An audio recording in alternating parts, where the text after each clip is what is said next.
What we most essentially are is already what you're seeking. I mean, St. Francis said that a long time ago, but it's actually true. And so the question is not to try to become something outside of what we already are. It's really to look inside and take your time and trust life to show you what is already present. And that is what's ultimately fulfilling. And then life is still to be enjoyed. And how that moves in the world is going to look different for everybody.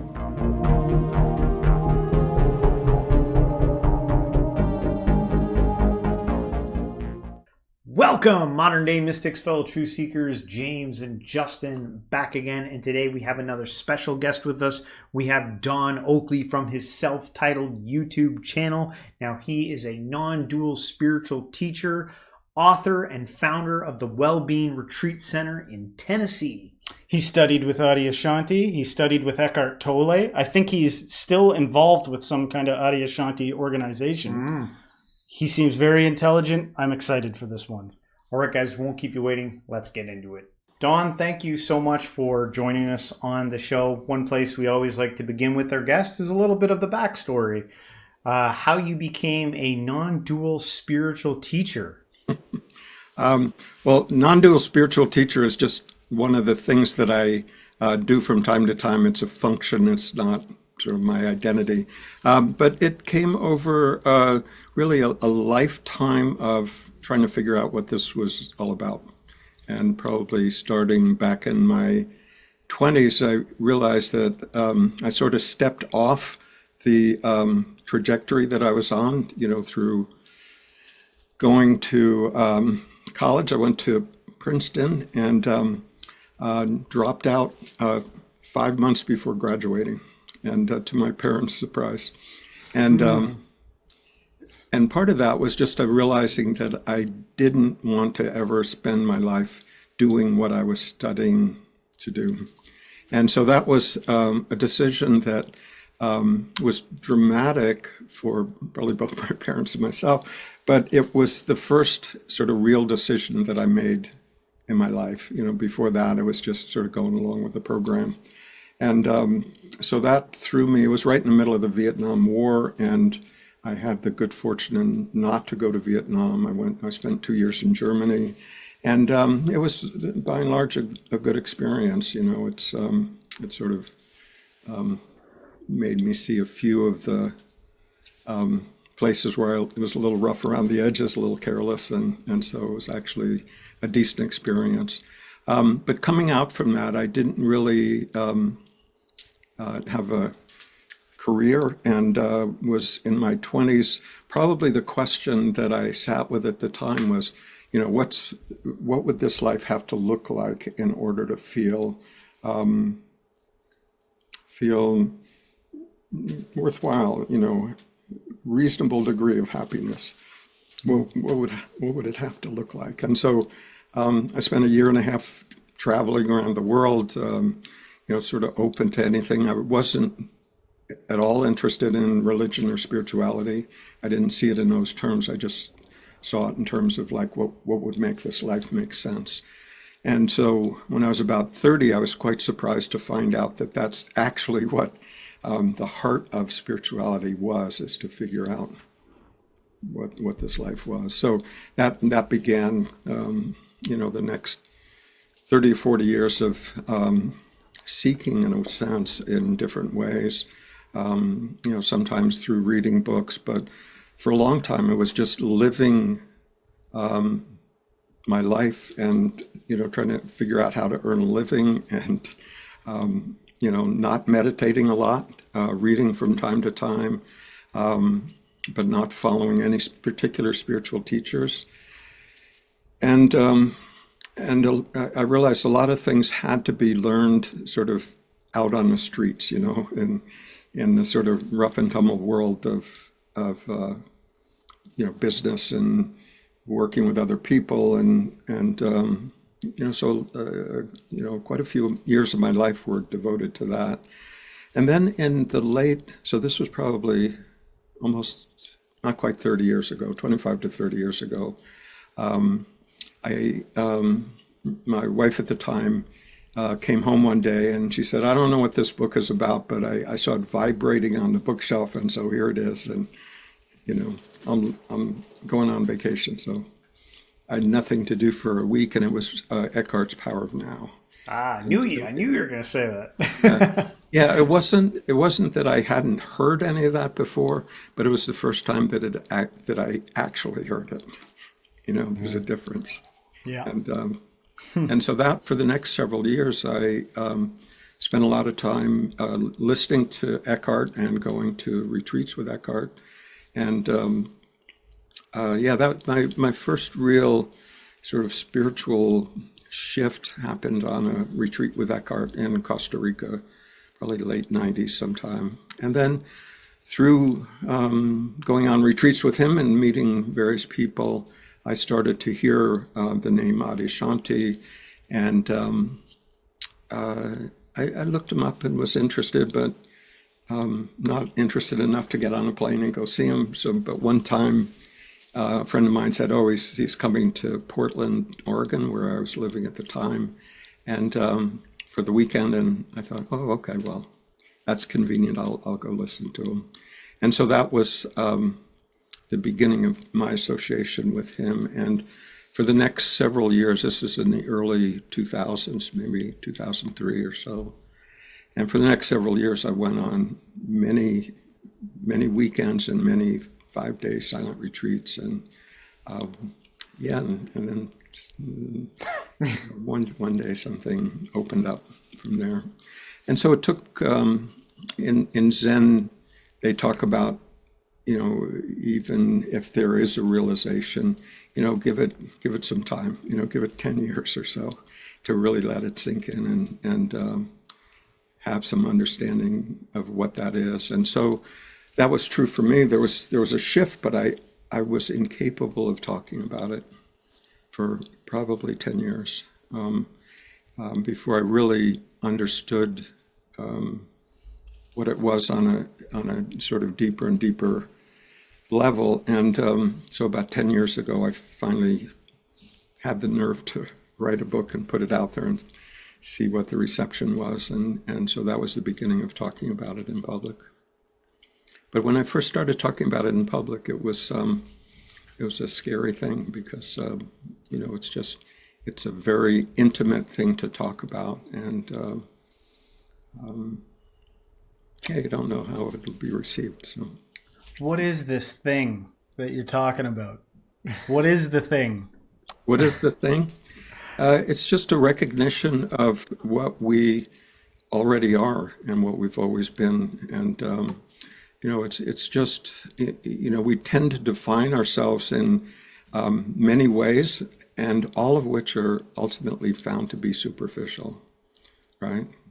I mean, it's like somebody asks us at a party, like, tell me about yourself. And, we go into our little drill about, what we like and where we live and, our relationships and, our skill set and all of that. Where we got our clothes and the deal we got on them. Yeah, the right. contents of our wallet. Yeah. all the important stuff. But all of that actually doesn't touch what we really are. And so, maybe at some point, either we're, interested in psychology because, we feel like we're not quite engaged with the world like we would want to be, and we feel sort of limited in that way, or people aren't sort of are responding in ways to us that we don't really like. And so we might get interested in it from that sense. I just want to feel better about myself. I want to feel sort of more comfortable in my own skin. And that's not necessarily spiritual, but it's sort of in the direction of that. And so we can begin looking sort of inside at our psychology. But one day we can realize that even all of that, all of the conditioning and ways we, look at ourselves and look at the world and all of our ideas and opinions are still to the outside in some sense, right? because we can begin to notice that we can sort of notice that about ourselves, but the question is, what is it that's noticing that, right?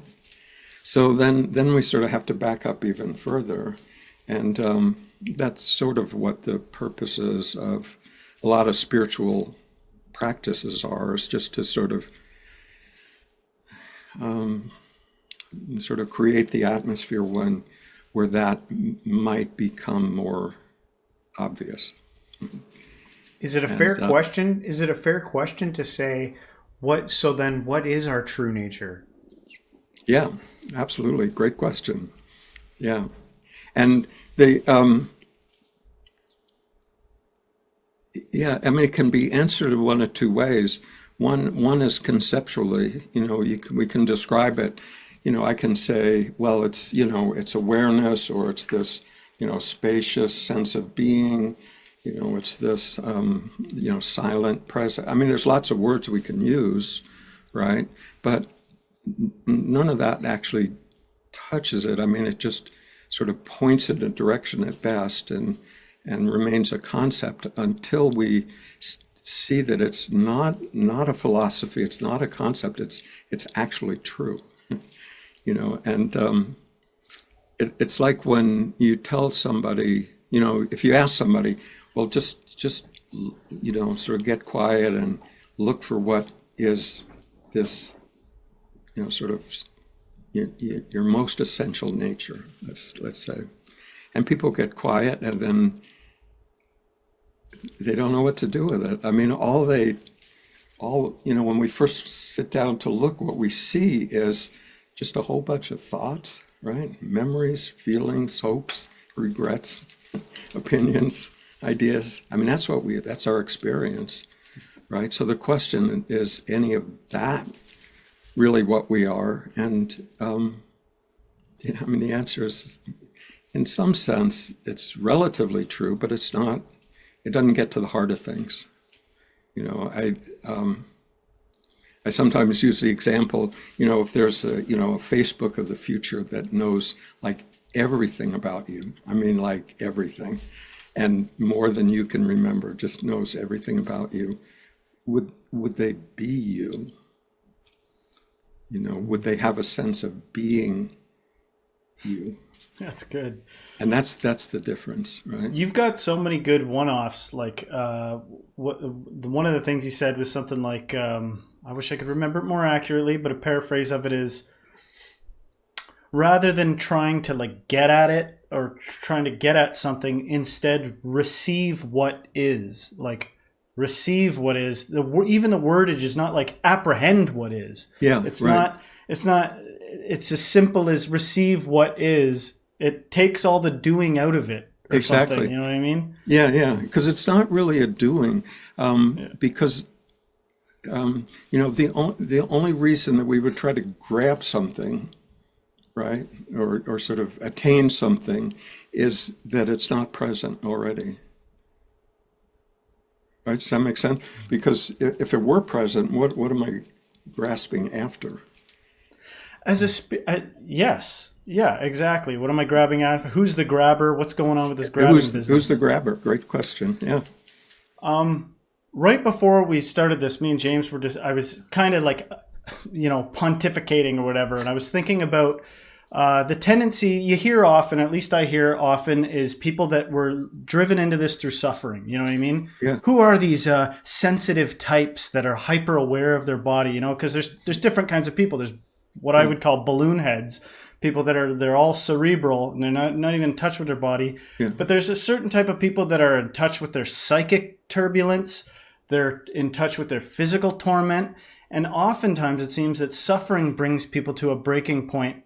And my conclusion when we were talking was that I think one of the biggest impediments of the realization of isness, or whatever you want to call it, would be like a strong ego, would be something that because it's the simplest thing in the world.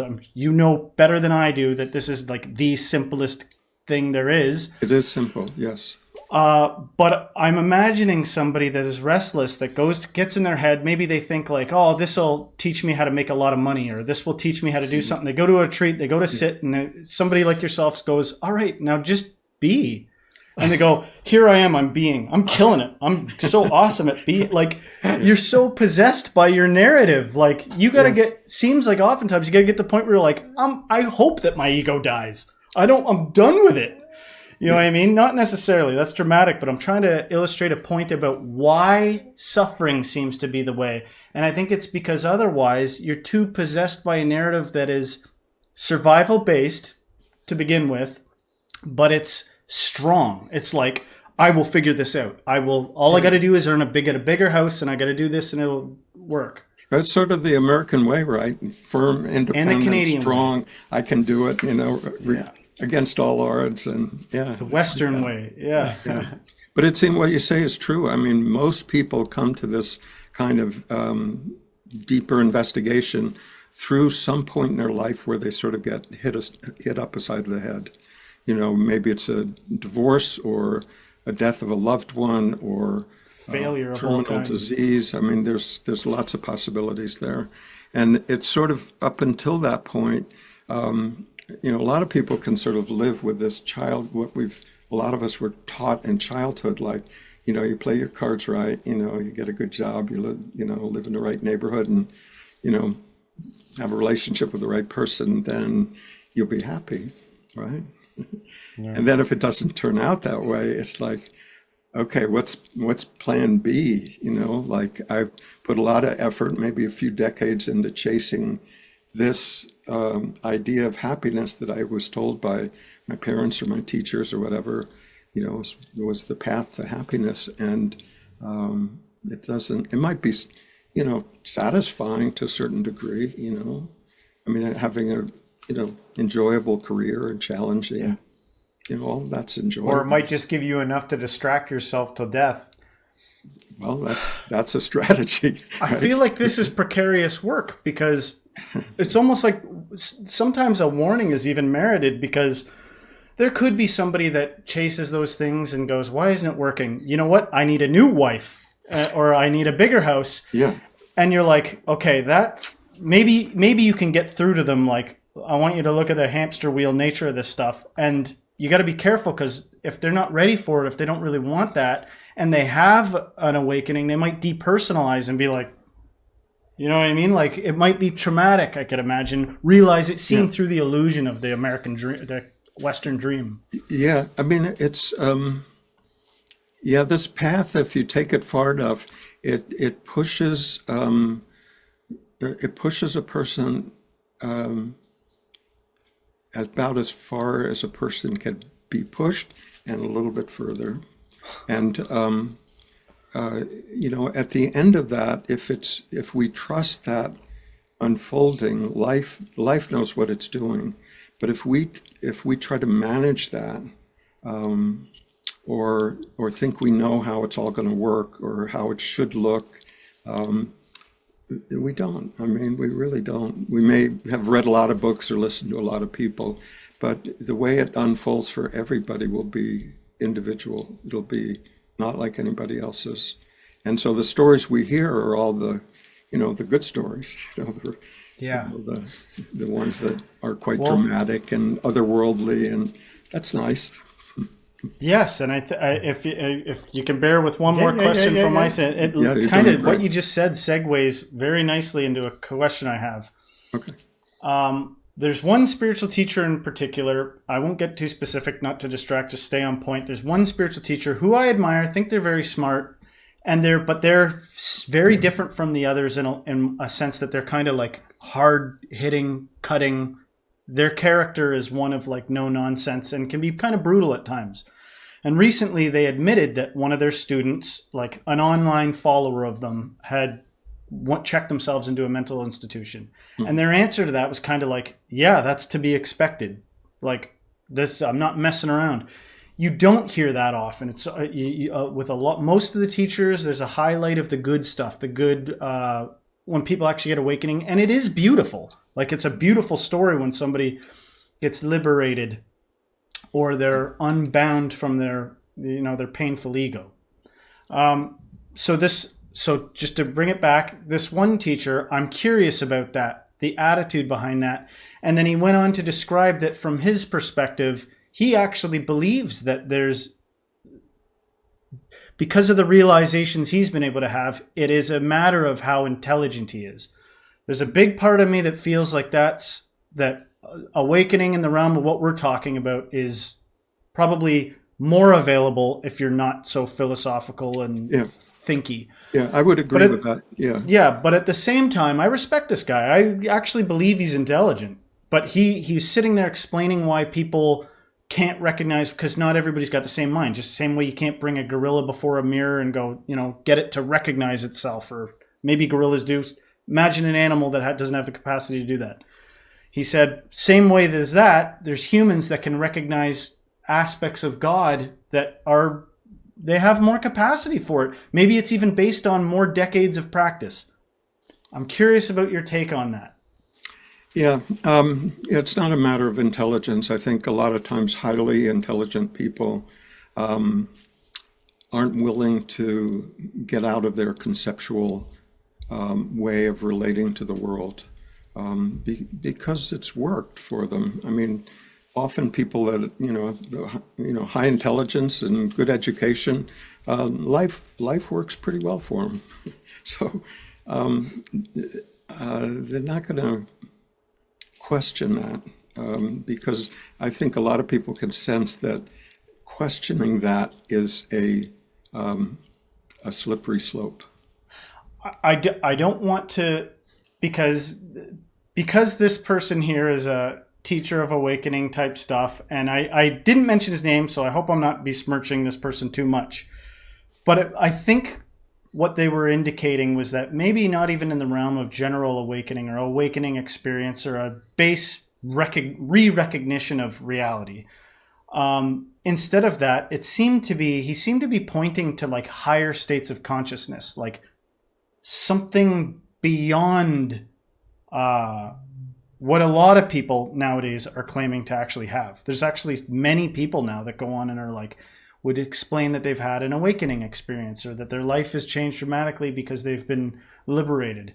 He seems to be pointing to something else. Is there something to that? Is there an order of states of realization? Is there like a deeper realization than realization?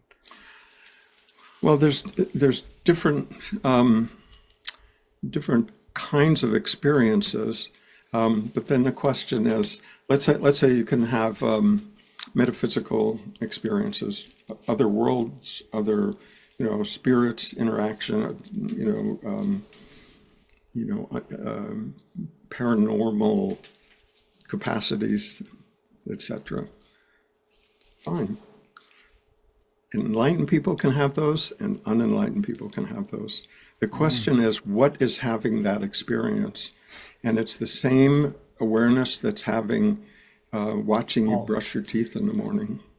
And if we get caught up in, what makes me special is that I can have these certain kinds of states, we miss the point that what is most fundamental is this capacity that we all have in equal measure, all of us already, of just being aware of whatever's happening in our life. I mean, for most people, it's thoughts and conceptions and opinions. I mean, that's where the focus is. But what's aware of that is what the miracle is. And the experiences can be, very mundane or can be cosmic. But the experiences can vary. But the one thing about experiences is they have the characteristic of impermanence. Yes. They all come and go. And the one thing that remains is this extraordinary, common capacity of awareness. And people ignore that because, well, what's so special about that? Yeah. Well, you know what? That's easy to springboard into the next question then, because I'm curious about humanity and their nature.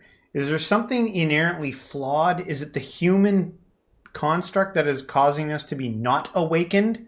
Like, sometimes I wonder if everything else is awakened but us. Well, is there something about, is it our brains that is causing us to not be awakened, distracting us or pulling us away? Like, I'd like to hear your thoughts on that. yeah. Well, I think you mentioned something a few minutes ago that's maybe a clue for that, and that is the chimpanzee looking in the mirror and not recognizing themselves, whereas humans can. So we've somewhere along the way, the evolutionary path, we've been able to create this capacity to almost step out of ourselves and look back at ourselves, like, how am I doing? How do I look? Do I look good? Okay? So it's this capacity which has gotten us a long way, because we can sort of look at ourselves as a separate entity and plan for what it needs to think about or worry about. There's some definite advantages to that kind of skill, but it's also exactly the skill that gets us in the most trouble, right? Yeah. Because it's the same movement that says, you're not good enough. It could be better. We could have more. So and so, yeah. And remember what you did last week. How about that? So it can cause us. The instrument that is probably one of the things that are most responsible for our success as a species is also the same thing that causes the most suffering. The whole guilt thing, that's black magic in my opinion. It's bad enough that we've got this thing where it's like, I've got everything I need to live, but I could be better. And that goes haywire and endlessly causes us to chase ourselves away from the present moment. That's bad enough. Yeah. But when you get clever people that know how to make you feel guilt so that you'll start behaving like a puppet, guilt is black magic. yeah. It can be used. Guilt, fear, pride. I mean, lots of tools in the toolbox there. Yeah. There was an interesting exchange. I think it took place sometime in the late 90s, and an American psychologist went over and talked to the Dalai Lama and was just, Dalai Lama can speak English pretty well, but he had an interpreter there. And the question that the psychologist asked is, what do you do about sort of people, feeling bad about themselves? And the Dalai Lama sort of didn't get the question. They went back and forth with the translator, feeling unworthy. And, finally the Dalai Lama got some sense of what he was talking about. And his answer was, it just doesn't exist here. In other words, it's just a cultural thing. In the West, somehow we're born with, some idea that we're flawed until proven otherwise. It's a great control tactic. If I can get, you ever heard of the term cops in the brain or cops in the mind or something like that? You know what that is? That's when even after the cops have left the area, people are extra vigilant because they think that there are going to be cops around, right? Yeah. And so if I can control you even when I'm not looking by making someone feel guilty because there's someone else watching and I'm on their side. Yeah. It's horrible. There's also a part of it that's baked into kind of like the Abrahamic religions, right? Because those religions teach you that by your nature you are flawed and sinful and you need, to come back to God, right? Yeah. It's sort of a fundamental difference between, not all aspects of Western religion and not all aspects of Eastern religion, but as a gross generality, the religions that have,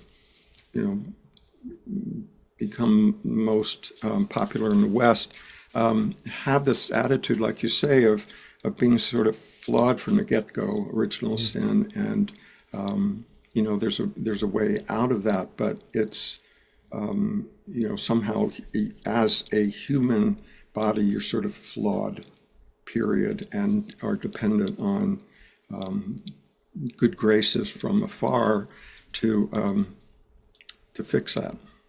And the fundamental assumption in the Eastern religions is that what we most fundamentally are already from the get-go is pure.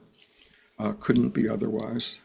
And yes, there's all this conditioning that we've accumulated as, humans growing up in, a certain family, a certain culture, a certain neighborhood, certain friends, etc.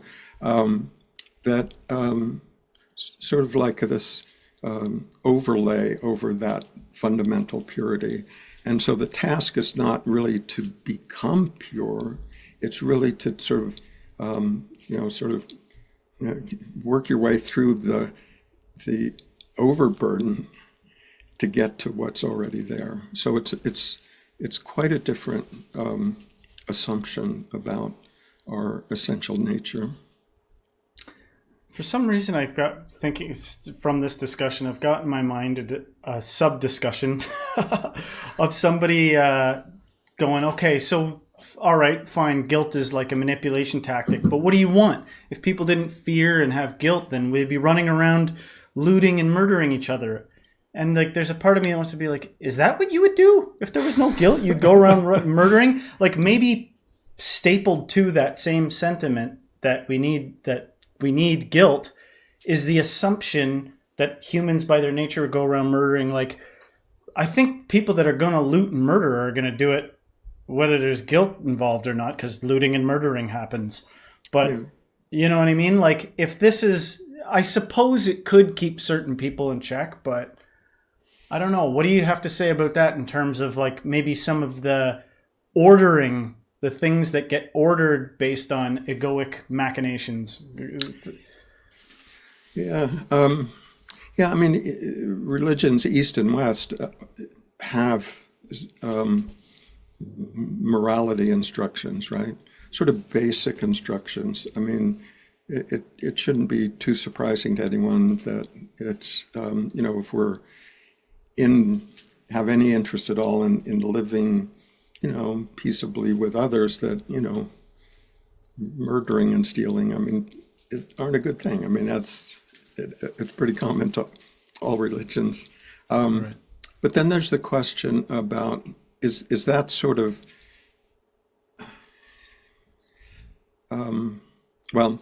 if we discover what we truly are, which is this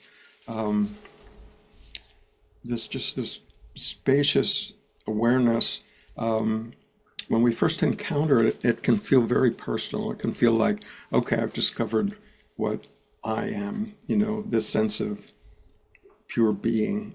Beautiful, liberating. I'm not really my conditioning. Yeah, it's sort of still there and operating, but it's not, it doesn't define what I am. This feels free, big, wonderful, great. But then the question comes up, is it my personal awareness being generated from this particular body, or is it awareness, period? Just singular one awareness operating through this body mind looks like this, operating through somebody else's body mind looks like that, operating through a rabbit's physicality looks like that, a tree it looks like that, and but just this one awareness. And if that's understood in a deep way, then what can you say about morality? Oh yeah, for sure. That's an amazing point. Just as a side note, I thought I'd throw in there for anybody who's like interested. I think one of the most beautiful things is the experience of not resisting pain. That is like the craziest thing ever, because we all got pain. We're all going to feel pain. Yeah. But to not resist it is couldn't be more overlooked. Yeah. You know what I mean? The not need to solve the pain fearfully is just, I don't know, it's pretty amazing. But it sounded like you were going to say something. But no, well, you were pointing towards kind of the body and some of the things that you were saying, and a lot of spiritual teachers, when they're trying to get people in tune with this or like, reach some type of awakening, they're trying to get people to focus on their body. There's a lot of focus on that. And I was hoping maybe you could talk a little bit about that. Why are spiritual teachers taking you through these slow body scans? What is it about these body scans that helps people, arrive into some type of realization? Yeah. I think the first thing to understand is that all spiritual practices are useful for a particular point in the spiritual journey. So, using the body as a place to focus is useful because it gets us out of our head. It doesn't require mental effort to focus our attention on, the sensation in our hands or the sense in our toes. I mean, we can sense into that. It's a non-conceptual thing. We don't have to mentally think about it. So it's a way, it's an easy way to get us out of thinking about something. You can also do it with just hearing, I do the same thing often for a 5 or 10 minute lead in prior to talking about anything, just to get people to settle down. And it's just pointing out that, okay, there's sounds in the room. Just allow the sounds to be heard without needing to label them or deciding whether you like them or not, or comparing them to some other sounds, or deciding if they're man-made or not. I mean, all of that's mental stuff. Or you can just receive the sound. And so it's a very easy way to get people out of their head. And the ultimate objective is not necessarily the body, but it's helpful to become sensitive to something that's non-conceptual. Most people live their whole life up here. Yeah. Ideas, opinions, regrets. Or like up here or out there, or, Yeah. Yeah. I want to kind of double back to, because it was so fascinating, and I don't think it really sunk in when you were talking about conscious awareness as it emerges in different people and in animals and whatever. I want to grasp further what you mean by that, because I have after you respond, I have a kind of a question about non-duality from that perspective. Like in a nutshell, I'll give you a spoiler alert. It's like, does everyone that's awakened feeling the same thing? I know it's filtered, there's a filter there. Like it's the mind is always there and the body is always there kind of perceiving, but maybe you could talk a little bit more about that. The way it would vary between people and animals and plants. Yeah, it's the same awareness. Because the awareness itself doesn't really have any attributes other than the fact that it's sort of knowingly present for whatever's happening. And we have a lot of deer on our property here, and you watch them, and they're very attentive to what's happening. I mean, fully attuned with their environment, but they're not. There's nothing to lead us to believe that they're have an opinion about, I don't know, the weather, or, worried about what's going to happen next week, or, they're just fully themselves in that moment. And there was also a period in the lives of all of us humans that had that same sort of pure beingness. And I'm speaking about like the first year of our life, before we learned any words. I was present for the birth of my daughter, and one of the things that was totally clear is that immediately upon birth, there was no doubt that there was an aware being there, right? I mean, just, eyes wide open, doesn't have a clue what any of it means, who any of these people are, doesn't know names of anything. But there's a presence there, and there's clearly the capacity to see and hear, but without words. And so before we learn words, there's no thought happening, right? Before we learn words, we might be happy. It might be like, I might grumble about the wet diaper, and or cry or whatever, but it doesn't go to a mental thing like, where the heck's mom? I'm suffering here. What's going on? We don't go to the thought stream. And so for that first year, it is without thought. there's no complaints, right? We may be uncomfortable, but it doesn't, we don't go to the next step of somebody's to blame. Why is this happening? This isn't fair. Why me? All those things that we do as adults. For that first year, we didn't do that. There was just this sense of being, and we're totally in awe of what's happening. And so, probably experienced as all one thing, which there was is no anyway. There was no division. There wasn't even a division between inside and outside. You look at a baby when they first, grab their foot and realize that what they can see sort of there can be felt in here. And it's like, wow, that's amazing, Sometimes I try to take my cats and hold them up to the mirror and paw the mirror, and they lose interest quickly. Yeah. I'll be honest with you. I like Adyashanti's guided meditations. They can get me in the pocket, and I really like them. And there's a lot of good guided meditations, and I don't always, but often do those. And it's very nice and pleasant to what I call, this is what I've been calling it for years, is turning the volume down on the ego. And in the last few years, there's been some crazy things in turning the volume down on the ego, getting it so it's not so monkey mind, quieting down. One thing I noticed was huge habitual sensations in the body, like waves of anxiety that have just been rooted and ingrained there, that actually over time, when you meditate properly or start getting somewhere with your meditation, those habits start to die down and you don't feel as much anxiety, and it's not the same thing even when you do. That has been wonderful. But I'm curious about non-dualism.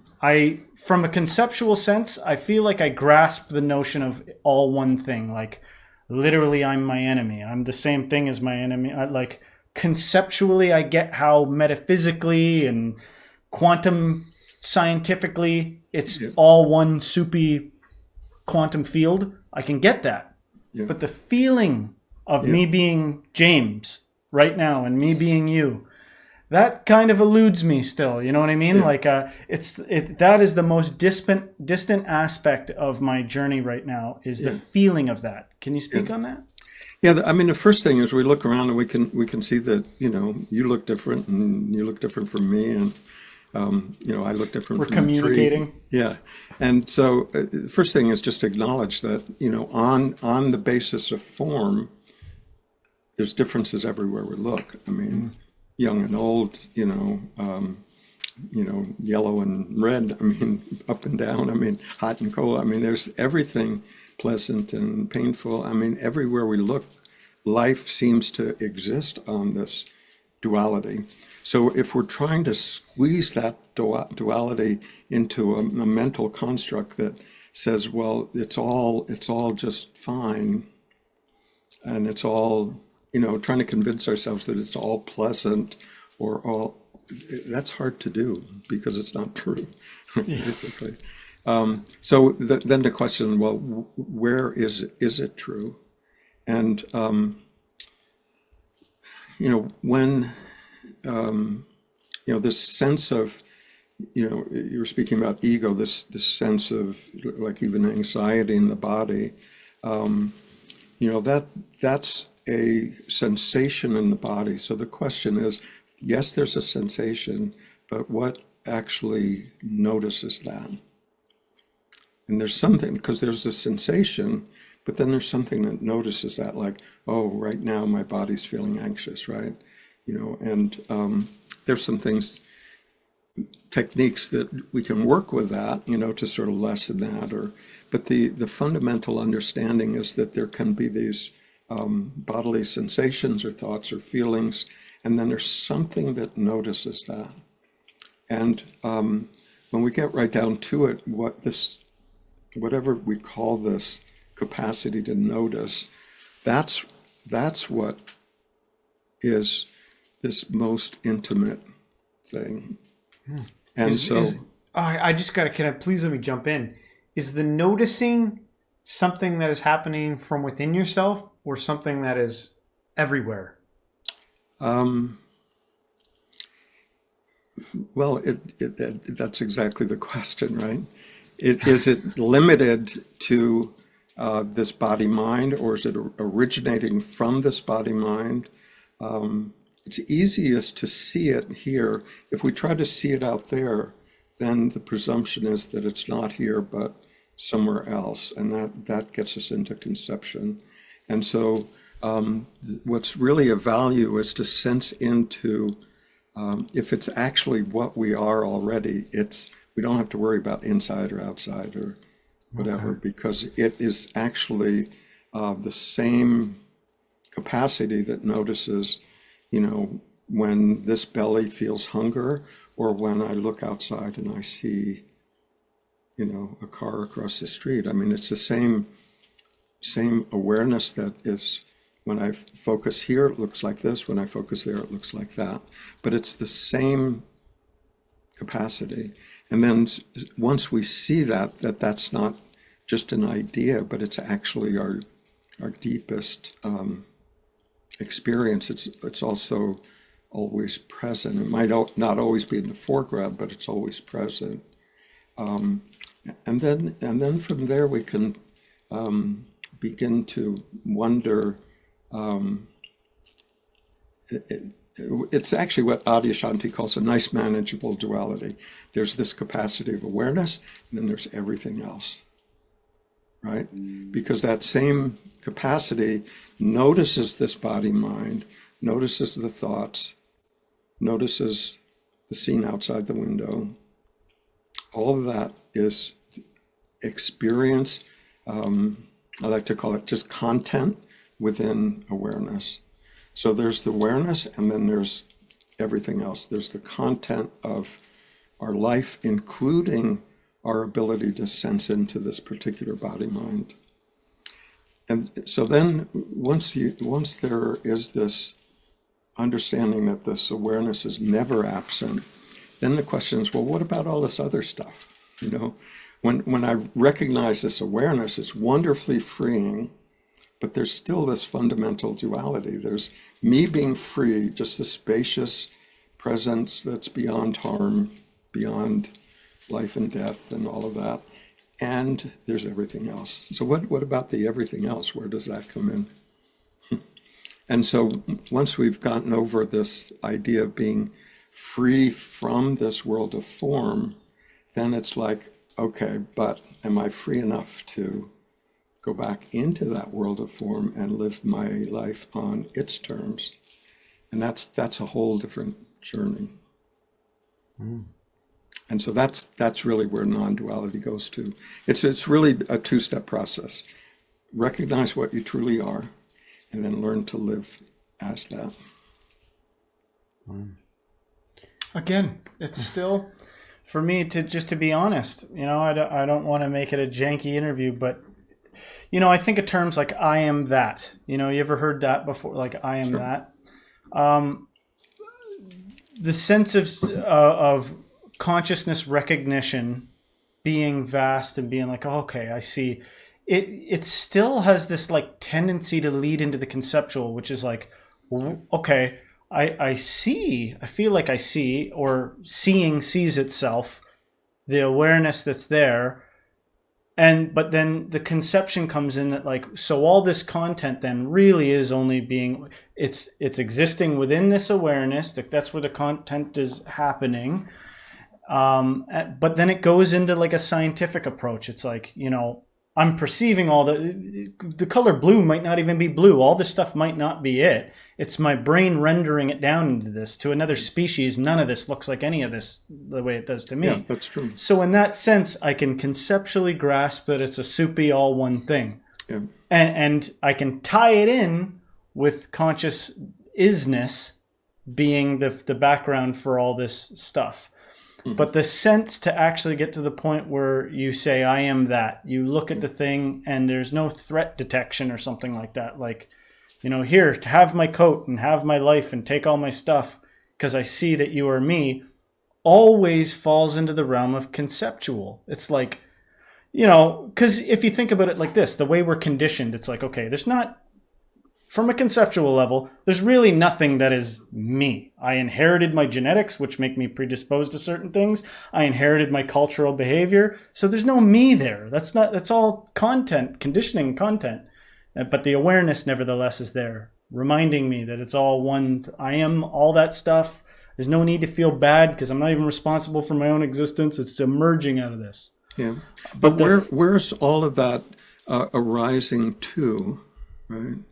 All that entire experience of our whole life, everything that we've ever experienced is unfolded within this awareness. Yes. Yeah. Yes. So in that sense, it is, when we say that I am that, it's that sense of that all being what I truly am is that, you could say, that space within which life unfolds, and it's not personal. Yes. Right? Yeah. If someone says it's me personally, within which all life unfolds, well, that's obviously deranged. Yeah. But it's common. It's a common derangement.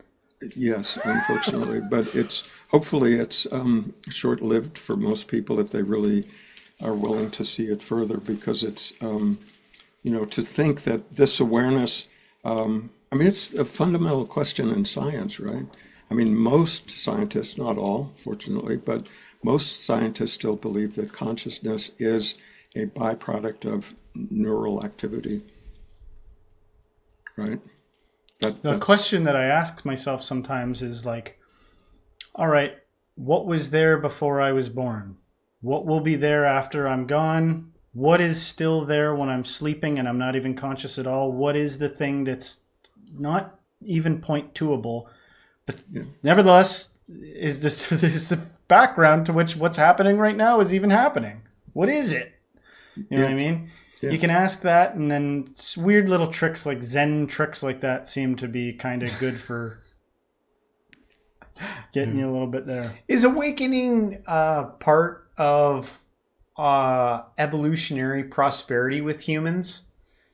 If the economy collapses and everyone loses everything, do we all of a sudden have less awakened people? Maybe more, who knows? More awakened, yeah, that's a good way of putting it. Yeah, we don't know. Hopefully, what we're talking about is not new. It may be talked about in a way that's, in a language and, without foreign Sanskrit words. But it's the same things that have been talked about in many traditions, Eastern and Western, over, the last couple thousand years. It's not new. Yeah. I love your approach to it. Just from the few videos I watched of it, you have such a simple, it's not overly spiritually, and, it's like, and there's a growing emergence of that, I find. People talking about this, very simply, and it's, the way you approach it, you don't, for me, what I saw, you don't leave any room for someone to be frustrated that you're obfuscating anything or making it too complicated. You're so direct about the way you talk about it. And I didn't see, do you do guided meditations on your channel at all? Do you have any? Sometimes, yeah. On YouTube, there are a few, if you are willing to scroll back. Yeah. Have to add that to the lexicon. Well, I like your story. Obviously, I think it's fair to say that you have a few more years under the plate than us. But looking back at it, as you said, you were able to you didn't have to go to, was it Vietnam or whatever like that? So was that during the late 60s, 70s or whatever that was going on? Late 60s. So you probably got to see the hippie revolution and all that was going on with psychedelics and stuff like that. Do you think that any of these things from your past, these stories, were good pointers, you'd say, towards some of the understandings that you had later on in your life? What are maybe some of your thoughts on psychedelics? Because a lot of people talk about spiritual awakening using psychedelics and things like that too. Yeah. Yeah, this was a long time ago. This was 50 years ago. But yeah, they were helpful for a few years. But what came out of it ultimately was, okay, this sort of breaks the sort of cultural mindset that, there's a physical world out there that works like this, and everything can be reduced to, scientific explanations, and psychedelics can break that mold. But then what came out of it for me is, okay, there's this temporary seeing, but it seemed so natural that my question is, well, why can't that sort of deeper seeing be just seen in any time I like? I mean, why is that necessary? And so out of that became a decision to not continue that. I think the expression is, if you've got the message, hang up the phone. Yeah. Who was that? Is that Timothy Leary or something, or Terrence McKenna? No, I don't think Timothy Leary ever had that message. No, he was kind of an egomaniac, Yeah, seemingly. But yeah, no, I see it similar. Like, I think there's a lot of different things that can be a doorway, a lot of different experiences that could be, absolutely, might be a doorway into even being like, wow, I've never felt love before. I feel like love in my heart, or I'm deconditioned. I'm gonna pause from the monkey mind or something like that. Yeah. It can. But you got to factor in danger, you know what I mean? Yeah, I mean, our first experience with love, I mean, it's all consuming. I mean, it's, just opens up a whole world for us where, we talk about getting out of our ego for a while. It's like, this outpouring and just brings us into a whole different space. So that too can be a doorway. Nature can be a doorway. Silence can be a doorway. Suffering can be. I mean, a lot of things. Even scientific inquiry. There's more than a few scientists that ended up in a very spiritual space because they recognized the limitations of the medium that they were working in. Yeah. When you get into like scientific rigor involving notions of infinity and stuff. Yeah, but let me say one more thing about the psychedelics too. It is an experience, right? And all experiences, even spiritual experiences, even powerful awakening experiences, will come and go.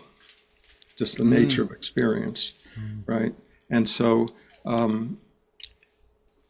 to become dependent on some substance, we're just in this, in this rabbit wheel of chasing the next experience. And there are a lot of people in spirituality that think that's what it's about, having the next experience, the next high state. And high states feel really, really good. And they can be as addictive as any drug. Yeah. And, there are people that believe that that's what spirituality is about, sort of the next high state. That last one was good, but I know it could be better. But how is that any different than... Well, it makes me think about the notion of awakening in terms of deepness. You know what I mean? Like, sometimes I hear people say like they had an awakening, or this person, if they have a really deep awakening, they'll talk about like a depth to the awakening. And then I think about certain masters or whatever throughout time. And, I'm sure this is like the catnip for hedonic people, but you'll hear about masters that had like a drinking problem, or were, did all kinds of lascivious behavior or something. Yeah. Is there something about that? What can you say about that? Like the depth factor. Could somebody be awakened and have some flaws? People can have, well, first of all, people can have a glimpse, right? They can have a moment of clear seeing. And often the experience is taken to be the real thing, and the actual awakening is missed. And so the experience will fade over time. I don't care how powerful it is. We may remember it, we may learn something from it, but the actual experience from it will fade over time. Maybe a few hours, maybe a few weeks, maybe a few months, but it will fade. And a lot of people feel like, well, I lost it. I had it and I lost it. So there's a difference between, having an awakening experience and the abiding sense of awakeness. The abiding sense of awakeness isn't dependent on any particular state. It's not dependent on a perpetual high state. It's not a state of perpetual bliss. That's fascinating. It's not dependent on a high state.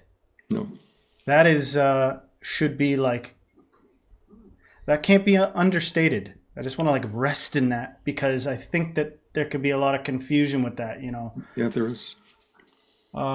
People, because they imagine, a Buddha like this, you know what I mean? They imagine I'll be honest, in pursuing this, I've had to when you're frustrated, I've had to fantasize about well, what would it look like to not have to deal with this bullshit anymore? And I would just be like this forever, you know what I mean? Yeah. But here's the difference. It's the resolution is not a perpetually high state. I mean, there is a sense of contentment, but the contentment, it really comes from being willing to experience whatever life offers. And that's the freedom, because we know, I mean, whether we want to admit it or not, we know that life has its ups and downs. I mean, and will continue to do. That terrifies people, willing to accept anything that life, because I feel like so many people are living most of their lives trying to control everything. Yeah, with limited success. Yeah. But remember what I said? I said before. What was I saying before? I said, imagine somebody that doesn't care whether or not they're feeling good or they're feeling bad. That's a janky way to say it, but it's you're going to feel good sometimes, and you're going to feel in your body and in your emotions, you're going to feel good. And in your mind, maybe, maybe your mind's having a conniption, and it's I'm going to throw a bunch of horrific imagery at you. You know what I mean? If you're not identified with any of those things, I think it would limit the hedonic treadmill aspect of it, where it's shame cycles and pleasure versus hangover cycles and all the cycles. Yeah. I think it frees you from the cycle of it. It's oh, behold, I've got leg pain. I've got leg pain, and I can sort of even regard it with fascination if I want to, but I don't have to go, my leg hurts. Where's the Advil? You might even take Advil, but you're not going to be a suffering Meryl Streep acting out your suffering necessarily. Yeah. I'd like to make the distinction between pain and suffering. Most people just hyphenate it, pain and suffering. Yeah. And but the way I use the terms are different. Pain is sort of that unavoidable thing, like you talk about pain in your leg. Okay, there's pain in my leg. The suffering part is what we tell ourselves about the pain. Why is this happening to me? Why, poor me. It's my, pain bad. Genetics pain fault bad. This, and why, so-and-so kicked me, and gone and on. So that's actually what causes more suffering in the long term than the actual pain itself. So it's thoughts, right? Thoughts, we find out pretty quickly if we try to meditate that we can't control the thoughts, right? They'll keep coming up. But what we do have power to do is choose whether to believe them or not. There's another tricky aspect, which is the actually disassociation. I think sometimes there's a tricky, it's the mime version of enlightenment or something. I'll just disassociate there. I'm disassociated from it. Whereas, correct me if I'm wrong, but I feel like awakening, a good deep one, is presence with all that stuff, not dissociated, but nevertheless not pushing and pulling against it. It's exactly. You are fully aware of all this stuff. Yeah, and it's not that we have to like it. If we have a painful memory, it's of course we're going to prefer a pleasant one, of course. But, I'm imagining someone going, "That's how I already am," and sometimes the answer is probably, "Yeah, that's it." We're always going to prefer a pat on the back rather than a blow to the head. I mean, we just will, and we don't have to deny that. But if we get, if something really challenging happens, that's what we got to deal with. Right? It's not like any of this will get us a free ticket out of life. Just don't get hypnotized. Just don't go down a hypnosis rabbit hole and paranoia yourself into a corner. You were asking before about basically why do some teachers go off the deep end? Right? Yeah. I once had the opportunity at a retreat to ask Eckhart that question, and his answer was quite interesting. And the short answer was because they begin to feel special. A new ego starts to emerge, the specialness one. Yeah. So ego is really tricky. I mean, we can see through it, have a grand awakening, be able to talk about it and everything. And then the ego comes back in the back window and says, you've had this awakening and they haven't. What a gift to not be special. What a gift to realize you're not the main character. What a gift to realize that you're the same rotting organic matter as everything else. Yeah. It's actually a gift, I think, that people overlook. And I imagine it's got to be very hard when you've got people like lining up to touch your robes. That's the temptation part of it. If you're inclined to that, it can be very intriguing. I mean, the big three are power, sex, and money, right? Yeah. Yeah. We had one teacher on here I was talking about. She got us to like imagine our spiritual selves or something like that. And she was like asking us what they were after. I was like, I'm too embarrassed. And she was like, come on. I was like, well, I imagine myself like glorified. And she was like, don't feel bad about that. That's good. You're meant to be glorified or something like that. And maybe that's a lot of fun. But the moment you got an idea of yourself glorified, you ain't going to be able to tolerate the reality that is, conflicting with this illusion fantasy. Yeah, what we wake up from is this whole idea of a separate personal self. So the self that feels special or glorified, I mean, is not what awakens. It's what we awaken from is all these ideas about who we are and, what we want and how to get there and what it'll feel like once we get there and all of that. But there's stages to this too. I don't even think it's necessarily bad advice if somebody's on the path and they just so happen to be at a turning point where they feel like they need to, maybe they've been repressed and they've had a lot of guilt and shame and they need to indulge in some fantasies of being what is it, like glorified or something like that. I actually wouldn't judge somebody for doing that. And I think it's okay to a certain extent, but the reality is different than that at the base, Yeah. I mean, if, like you say, if somebody's been repressed their whole life, maybe the best thing to do rather than trying to, go directly into, some spiritual resolution of that is to go out and experience life. Yeah. Mm-hmm. Yep. I'll steal your question. What does regular life look like after awakening in terms of hobbies? Yeah. Do you got hobbies or do you ever get bored of spiritual talking? That's a real question, man. Yeah. I don't do it all the time. Right.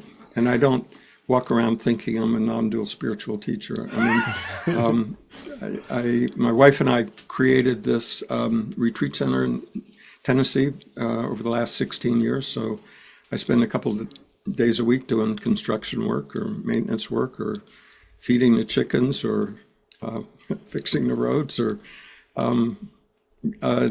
cooking dinner. We have a group here this weekend, so I help cook dinner tonight. So what am I? Am I a cook or a carpenter or a non-dual teacher? It's just different functions depending on what's needed. So I don't, none of that really identifies who I am, and so I just allow that to flow. Some days I work on the website, some days I write, some days, it just depends. Yeah. Well, you got a great channel there. Don, I just want to say thank you so much for thank you taking so the much. time to come out and share with us some of your story and insights with us. It's been great having you.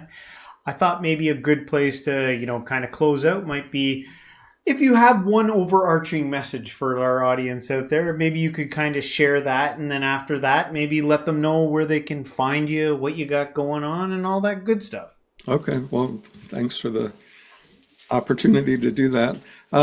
Yeah, in terms of, we've talked about a lot of great topics, and your questions have been fantastic, and I've enjoyed being on your show very much. Yeah, I guess if I were to say one thing is that what we most essentially are is already what you're seeking. I mean, St. Francis said that a long time ago, but it's actually true. And so the question is not to try to become something outside of what we already are. It's really to look inside and take your time and trust life to show you what is already present. And that is what's ultimately fulfilling. And then life is still to be enjoyed. And how that moves in the world is going to look different for everybody. So there's no one way to live. I mean, there's many ways that's expressed, depending on just what you may be inclined to do. And what you might find out is that you're inclined to do things that you never thought you were able to do, such as speaking in public, for example. So. Awesome. Great. Now, where can they find you?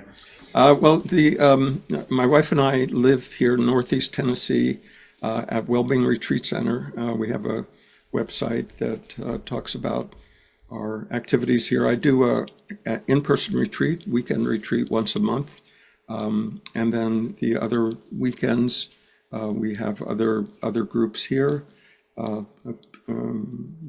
whole range of yoga and movement and nature and different other group leaders that come here and lead groups, and we cook for them.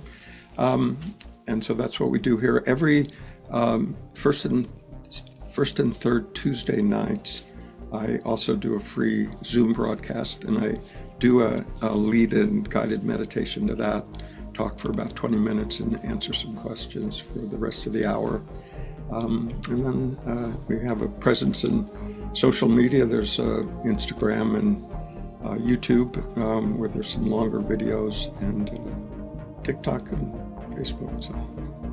Beautiful. Great. Thank you so much, Don. It was a pleasure having you. Oh, thank you so much for allowing me to be on your show. I really enjoyed the conversation tonight. So thank you so much. Me too.